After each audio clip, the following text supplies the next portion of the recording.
আসসালামু আলাইকুম ওরহমতুল্লাহি ওয়া বারাকাতুহু। সৌদি আরবের মাদায়েন সালেহ বা আল হিজির এলাকা থেকে আপনাদের সবাইকে স্বাগতম জানাচ্ছি। আমরা প্রায় আজকে মদিনা থেকে 350 কিলোমিটার পথ পাড়ি দিয়ে মাদায়েন সালেহতে এসে পৌঁছেছি। এখানে মূলত সামুদ জাতিগোষ্ঠীর বসবাস ছিল, যাদের হেদায়েতের জন্য আল্লাহ তাআলা সালেহ আলাইহিস সালামকে নবী করে প্রেরণ করেছিলেন।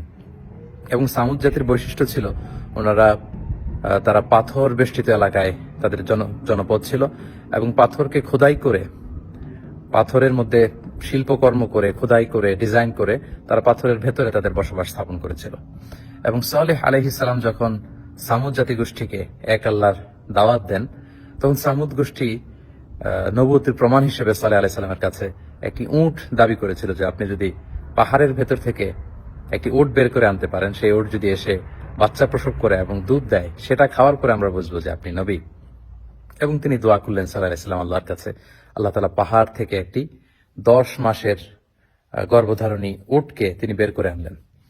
কিন্তু সাল্লাল্লাহু আলাইহি ওয়াসাল্লামের উম্মত সামুদ জাতি এটা দেখেও তারা বিশ্বাস করলো না এবং উটটিকে হত্যা করলো কিছুদিন পরে।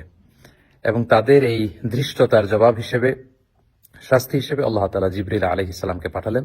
উনি এসে একটা সাইহা বা সাউন্ড ওয়েভ, বিশাল একটি শব্দ তরঙ্গের মধ্য দিয়ে এমন বিকট আওয়াজ করলেন, ফলে সামুদ জাতি সমূলে নির্মূল হয়ে গেল, তাদের কানের পর্দা ফেটে সব লাশ হয়ে পড়ে রইল।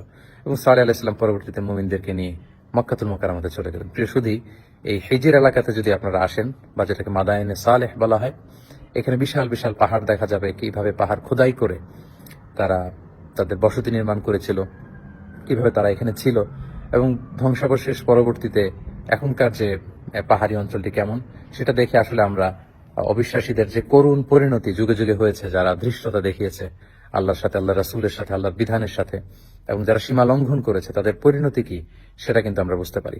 এবং তাদের এই পৃথিবী থেকে বিদায় নেওয়ার পরে কেমন রয়ে গেল ইতিহাসের চিহ্ন হয়ে এই মাদায়েনে সালেহ বা হিজর এলাকাটি, সেটি পরিদর্শনের জন্য আমরা এসেছি। আল্লাহ তাআলা কোরআনে বলেছেন, ফানদুরু কাইফা কানা আকিবাতুল মুকাজ্জিবিন, তোমরা পৃথিবী ঘুরে বেড়াও এবং অবিশ্বাসীদের সাথে আল্লাহ তাআলা যারা মিথ্যা প্রতিপন্ন করেছে আল্লাহর বিধানকে, আল্লাহর আইনকে, তাদের সাথে আমি কি আচরণ করেছি সেটা তোমরা ঘুরে দেখো এবং সেখান থেকে তোমরা শিক্ষা নাও।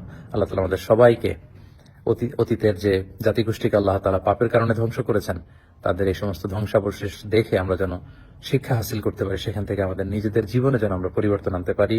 আল্লাহ তাআলা আমাদের সবাইকে সেই ব্যাপারগুলো বোঝার এবং আমল করার তৌফিক দান করুক। সৌদি আরবের মাদায়েনে সালেহ এলাকা থেকে বিদায় নিচ্ছি। আসসালামু আলাইকুম ওয়া রাহমাতুল্লাহি ওয়া বারাকাতুহু।